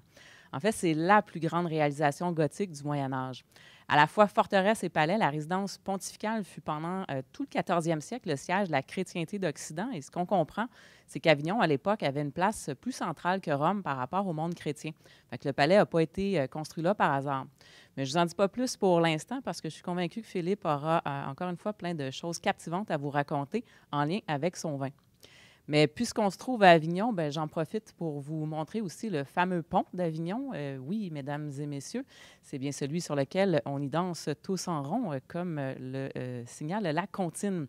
Ce magnifique vestige date du 12e siècle. Puis ici, on compte aujourd'hui seulement 4 arches. À l'origine, il y en avait 22. Puis ça a été longtemps la seule voie pour traverser le Rhône entre la ville de Lyon au nord puis la mer au sud. L'affaire, par contre, c'est qu'il mesurait presque 1 kilomètre de long, mais juste 4 mètres de large. Fait que 2 charrettes ne pouvaient même pas s'y croiser. Or, ce n'était pas un pont utilisé à des fins commerciales. Mais ça se faisait déjà par bateau et ça se faisait très bien. C'est l'usure du temps, les guerres, différentes crues du Rhône qui vont finir par en avoir raison. Puis, même si plusieurs arches ont par le passé été reconstruites, c'est devenu à un moment donné un peu trop laborieux, puis le projet a juste été abandonné. Alors, voilà pour la petite histoire du pont, mais maintenant, j'ai envie de vous parler de ce qui distingue vraiment l'aire d'appellation de Châteauneuf-du-Pape. Tout d'abord, il y a le climat. Tantôt, je vous ai parlé du climat océanique qui caractérisait la région de Bordeaux, mais là, on est plus au sud et on subit évidemment l'influence du climat méditerranéen. Alors donc, c'est beaucoup plus chaud, c'est plus ensoleillé, puis ça, quand on a les cépages adéquats, c'est ce qui va nous permettre de pleinement retrouver à la fois de la puissance dans les vins, mais aussi une certaine souplesse au niveau des tanins. Ce serait, l'image parfaite de la main de fer dans un gant de velours. Autre atout qui saute aux yeux dans cette image, c'est le sol typique de galets roulés qu'on va retrouver à plusieurs endroits. Et si ça peut avoir l'air hostile pour la vigne, sachez qu'elle va arriver sans problème à creuser plusieurs mètres dans le sol pour atteindre un sous-sol qui va, lui, être un peu plus argileux et qui va avoir l'avantage de pouvoir conserver une certaine part d'humidité. Alors, encore mieux pour les vieilles vignes, on leur donne 1 point pour ça. C'est un élément qui va leur être salvateur parce que l'été dans le Rhône, c'est souvent très chaud et très sec. Ah oui, puis dernier petit détail pour les galets roulés, je ne sais pas si vous avez souvenir d'avoir déjà touché de la pierre qui est exposée au soleil, mais les galets vont se charger de chaleur pendant le jour et vont pouvoir la restituer au sol pendant la nuit. On va appeler ça une belle collaboration thermique entre les éléments. Maintenant, je cède le micro à M. Magret pour qu'il puisse nous abreuver de ses paroles assurément fort attendues. Alors, Philippe, nous sommes de retour avec vous. Nous vous écoutons attentivement pour vos commentaires sur la dégustation de ce troisième et dernier vin. Alors, merci Julie. Là, comme Julie l'a déjà dit, on change de région et on va dans la vallée du Rhône. Donc, on est plutôt sous un climat dit méditerranéen. Vous savez qu'en France, on a 2 grands climats océaniques, je parle par rapport au vin, océaniques avec des cépages dits océaniques, Cabernet, Merlot, donc c'est plutôt la région de Bordeaux. Et tout ce qui est méditerranéen, Languedoc-Roussillon, Provence et tout ce qui est vallée du Rhône, jusqu'à Lyon, on appelle ça plutôt un climat méditerranéen où il fait un peu plus chaud. Donc, on va retrouver des cépages qui sont pas ceux de Bordeaux, qui sont des cépages qui supportent les sols et qui supportent aussi les températures plus élevées. Et la sécheresse un peu plus élevée aussi. Pourquoi on est allé dans le Châteauneuf-du-Pape? Je pense que vous l'avez déjà compris, je l'ai déjà expliqué tout à l'heure avec l'histoire du pape Clément V. rappelez-vous que le pape Clément V est parti à exercer une grande majorité de sa vie jusqu'en 1513, la date de son décès. Et, il a exercé la papauté à Avignon. Voilà.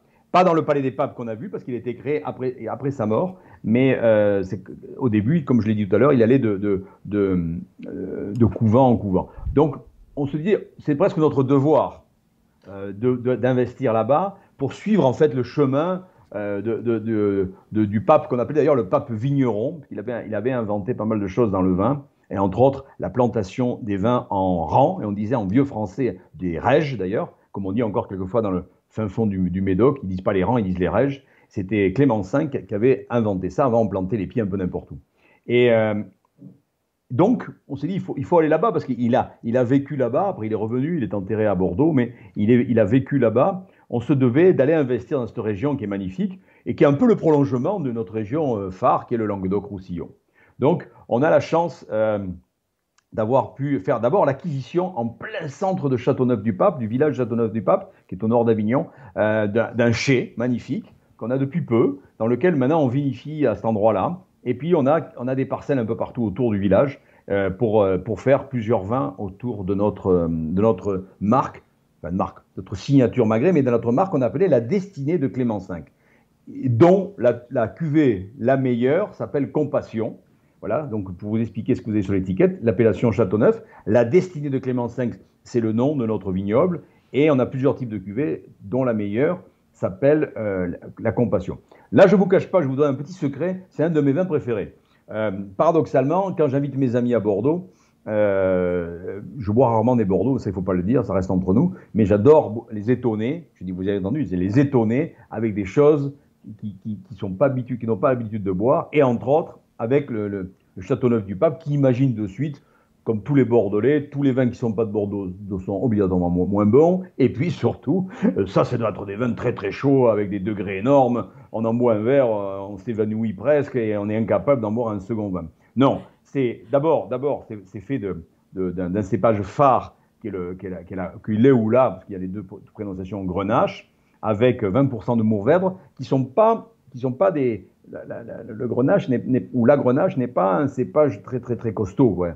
Mais c'est le cépage de Châteauneuf qui fait ce vin. Moi, ce que j'aime dans ce vin, c'est ce côté tannique plus faible qu'à Bordeaux, et ce côté fruité, mais avec, bien entendu, rappelez-vous de mes goûts, cette acidité présente qui fait que ce vin est très digeste.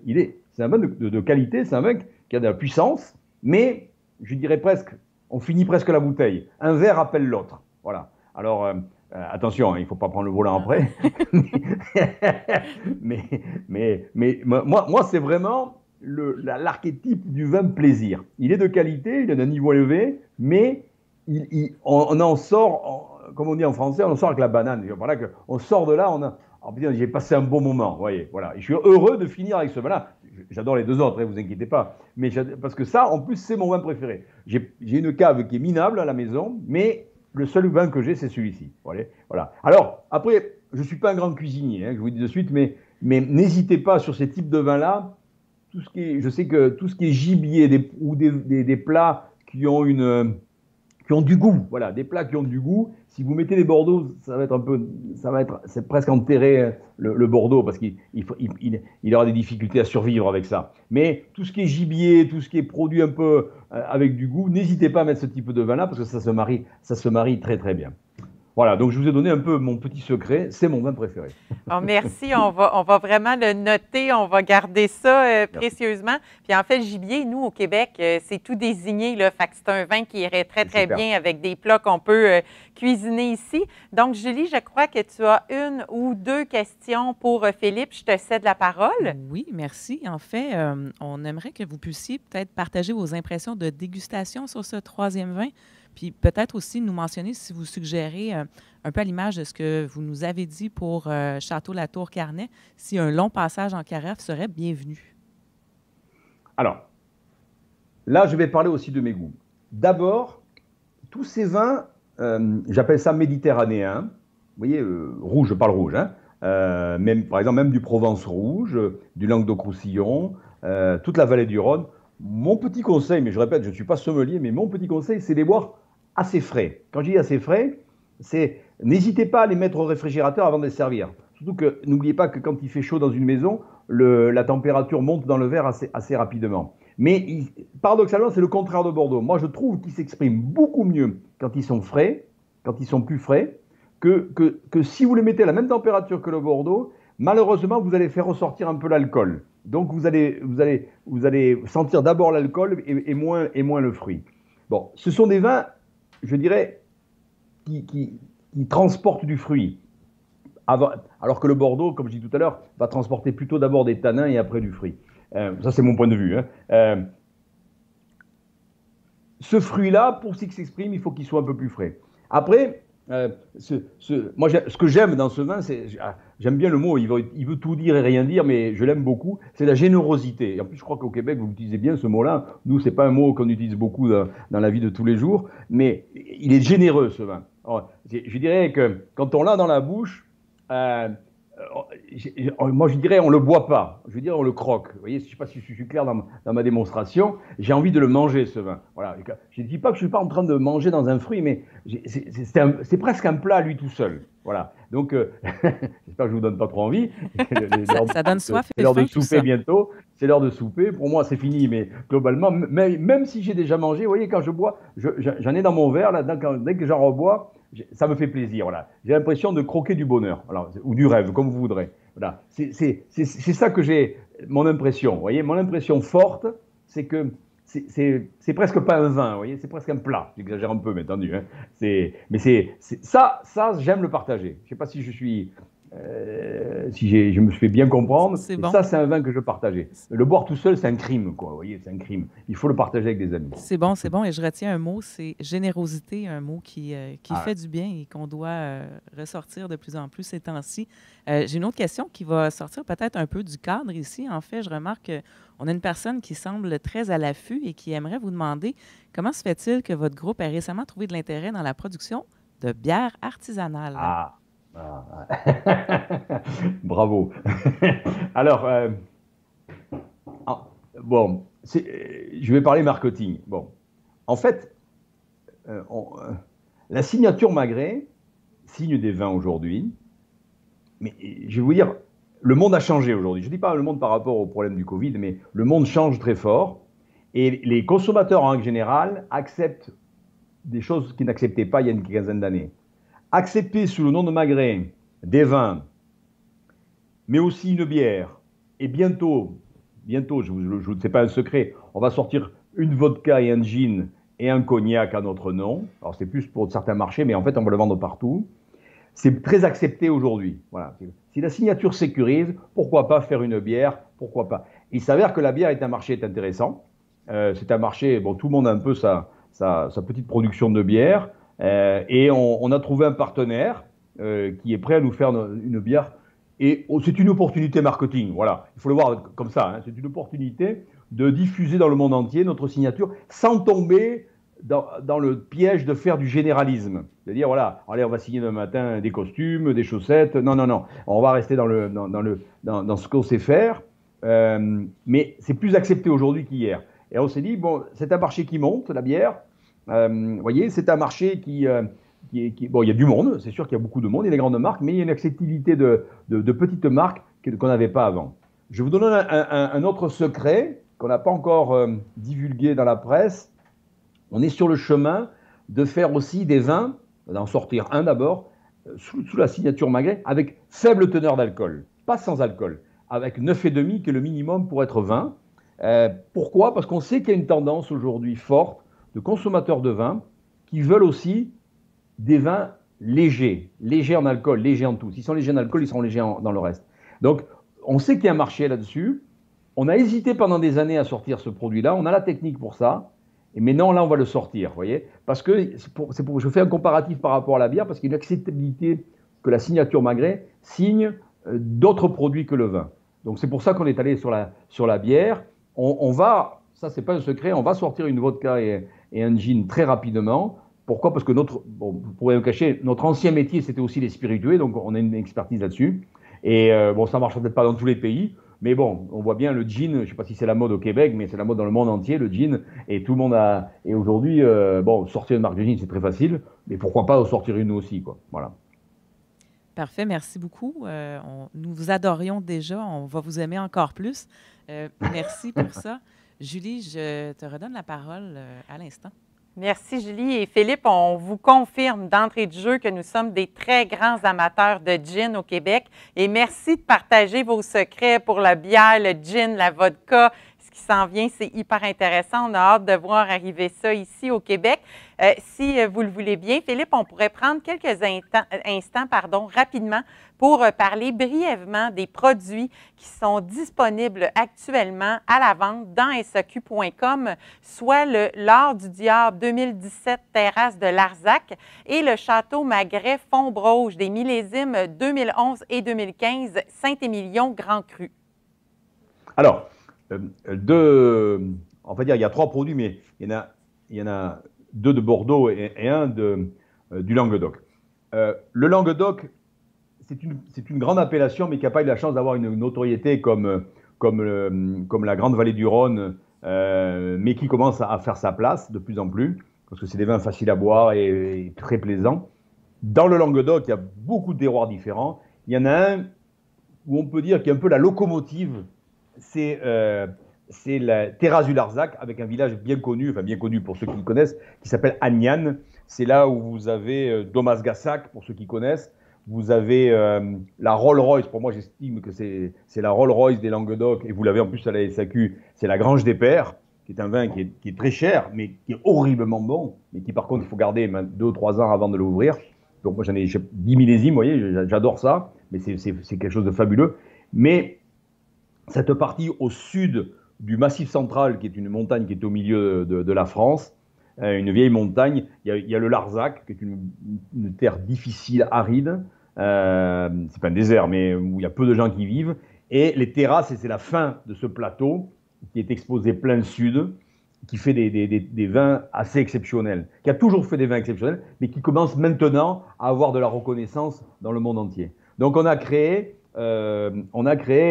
vignoble, à Agnan, qu'on avait à l'époque acheté avec Gérard Depardieu, l'acteur. Puis quand on s'est séparé commercialement avec lui, on a racheté ses parts et on a créé plusieurs cuvées autour de ce vignoble, dont l'Or du Diable. Pourquoi l'Or du Diable? Parce qu'il y a un pont qui s'appelle le pont du Diable, qui est un vieux pont qui est très proche, au nord de Montpellier, et on a dit on va l'appeler l'Or du Diable.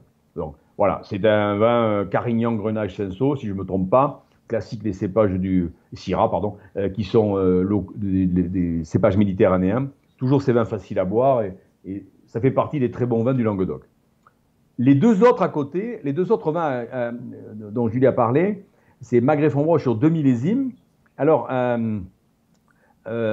pourtant avec 2 packagings différents, mais pourtant c'est le même château.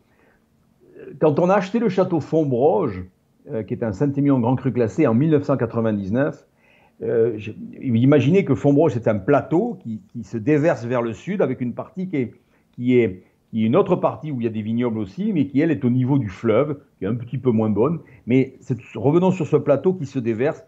Une des parcelles du château Fontbroge était dans cette partie qui se déverse dans un cirque et qui était assemblée avec le reste. Et on s'est dit, mais c'est un terroir, c'est à côté du château Pavie, pour ceux qui connaissent. Et on s'est dit, cette parcelle est tellement belle, c'est presque dommage de la mettre dans l'assemblage, mais on va sortir quelque chose à part. Et c'était en 2000, et c'était, pour ceux qui connaissent, la mode des crus garages, où on sortait un vin qui plaisait à Robert Parker.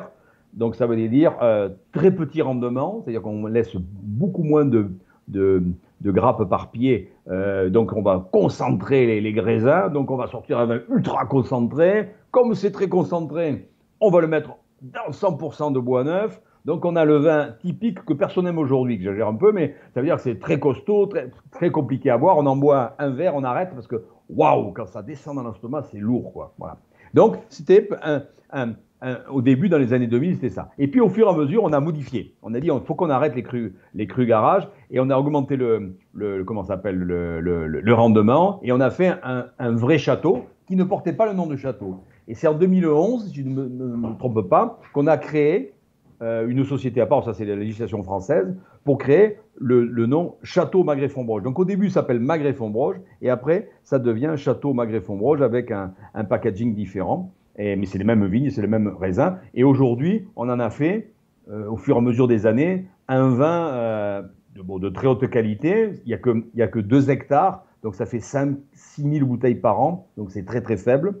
C'est un vin qui vont ravir les champions des étiquettes. C'est-à-dire ceux qui adorent avoir des grandes étiquettes, vraiment ils ne regardent pas autre chose, mais on leur fait goûter ça, ils disent « Ah mais ça c'est fabuleux !» Et surtout pas oublier de dire que c'est rare, parce que c'est rare, il n'y en a que 6 000 bouteilles pour le monde entier, et que ça, en règle générale, ils trouvent ça assez exceptionnel.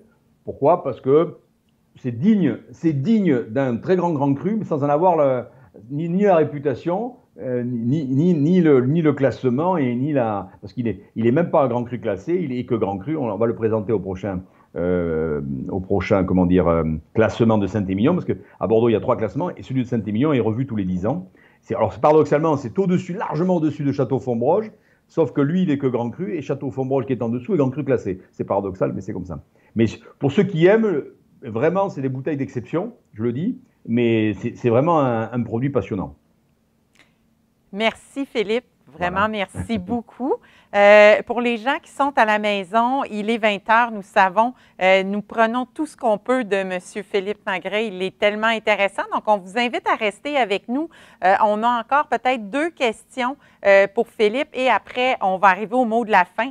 Donc, Julie, je te cède la parole à l'instant pour que tu puisses poser les questions que nous avons reçues. Merci, merci. Une question très jolie. Il y a une personne qui soulève, M. Magret, que vous avez mentionné votre sœur lors de l'intro et on aimerait savoir ce qu'il y en est à moyen terme pour la relève dans l'entreprise. Tiens. Ah, ça, alors, le grand problème en France, c'est qu'on a des droits de succession qui sont horriblement lourds et en plus, on a des taxes qui viennent se rajouter sur ce qu'on appelle les plus-values. C'est-à-dire que si vous donnez en plus le propriétaire, durant sa vie, donne de la valeur à l'entreprise, et en plus, on va payer une taxe sur les plus-values. Bon.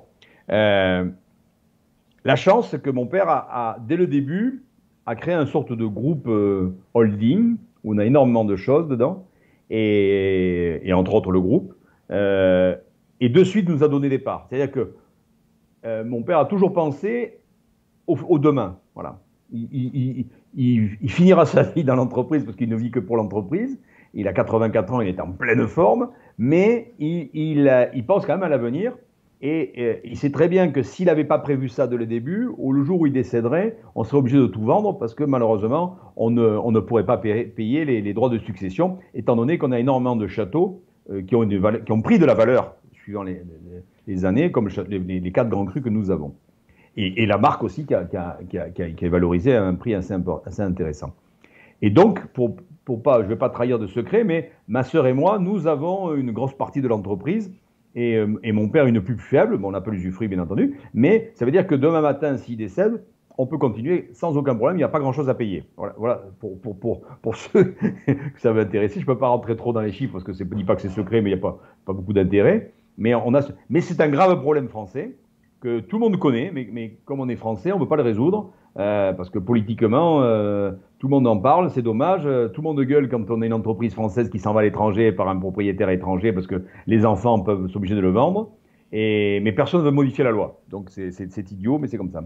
Monsieur Sarkozy le modifié un petit peu, mais c'est toujours le grand problème, parce qu'on lui reproche encore presque de l'avoir modifié. C'est malheureux, mais c'est comme ça. Voilà. Donc, mais nous, on a réglé le problème, pas à 100%, parce qu'on ne peut pas le régler à 100%, mais pas loin de 100%. Ben, merci beaucoup pour ce partage. Vous allez me voir encore longtemps.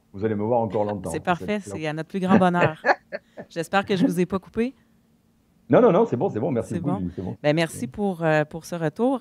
Juste avant de redonner le micro à ma collègue Julie, je dois absolument souhaiter un bon anniversaire à Danny Trahan, qui est directeur pour la SAQ à Trois-Rivières. On me dit que c'était sa surprise de fête pour ses 44 ans aujourd'hui même, et c'est de sa blonde Marie-Ève. Ah, c'est beau! Ça, c'est beau. C'est beau. Bonne fête, Danny. À Julie. Merci, Julie. On souligne des anniversaires avec M. Magret qui est à Bordeaux. C'est difficile de demander mieux comme 44e anniversaire de naissance. Nous sommes déjà rendus à la conclusion de l'événement. Le 90 minutes en votre compagnie, Philippe a passé à la vitesse de l'éclair. Je tiens à vous dire merci en mon nom et au nom de tous les participants qui étaient avec nous ce soir. Merci, merci et encore merci. Vous êtes un homme passionné et d'une énorme générosité. Merci pour les moments de bonheur et de rêve que vous avez partagés avec nous. Ce fut vraiment un plaisir, une très, très grande chance que nous avons eue ce soir de pouvoir échanger avec vous. Tout un honneur. Aux participants à la maison, je vous dis un merci sincère d'avoir été avec nous. Merci de participer aux événements SAQ Inspire Signature. Et sachez que les produits du coffret ainsi que les produits dont Philippe vient tout juste de nous parler sont offerts à l'unité dès maintenant dans SAQ.com. Vous retrouverez les codes des produits dans le carnet que vous avez reçu virtuellement. Pour ma part, je tiens à vous remercier de m'avoir permis d'être l'animatrice et de passer ce moment unique avec vous. Donc, je relève votre verre à votre santé. Philippe, avant de vous souhaiter bonne nuit, il est 2 heures du matin pour vous. Je vous laisse le mot de la fin. Merci infiniment. Écoutez, merci Julie, merci aux deux Julie, merci à la SAQ d'avoir permis de parler de mes vins, c'est un grand privilège aussi. Merci à vous tous d'avoir participé à cette soirée, je vous remercie pour vos questions, j'espère que j'ai été le plus direct, j'ai essayé le plus honnête possible d'abord et je suis très, très, très honnête par rapport à ça et que j'ai répondu à toutes vos questions.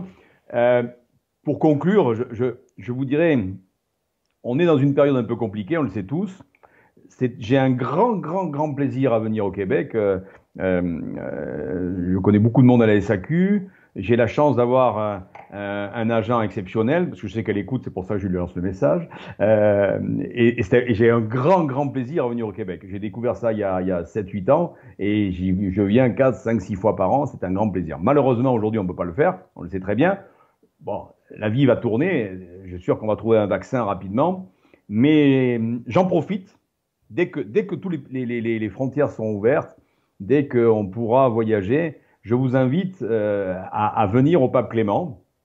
Venez de la part de la SAQ, vous serez, de toute façon, même si vous n'êtes pas de la part de la SAQ, vous serez très bien reçu quand même, mais moi c'est avec grand plaisir que je vous ferai visiter moi-même nos vignobles. On reparlera de notre stratégie aussi. Si vous voulez, je vous ferai même visiter mon bureau, parce que là, on est dans mon bureau, mon simple bureau. Mais c'est pas le plus intéressant. Mais le plus intéressant, c'est de pouvoir venir voir un peu notre philosophie. Je tiens à ce mot parce que on essaie vraiment de penser vous, clients, en permanence, et tout est orienté dans nos châteaux vers ça. On ne peut pas tout dire en 1h30, on ne peut pas tout montrer aussi par Skype, mais je vous invite, mais avec grand plaisir, à venir à Bordeaux. Dès que vous pouvez, on vous recevra avec grand plaisir. Merci beaucoup.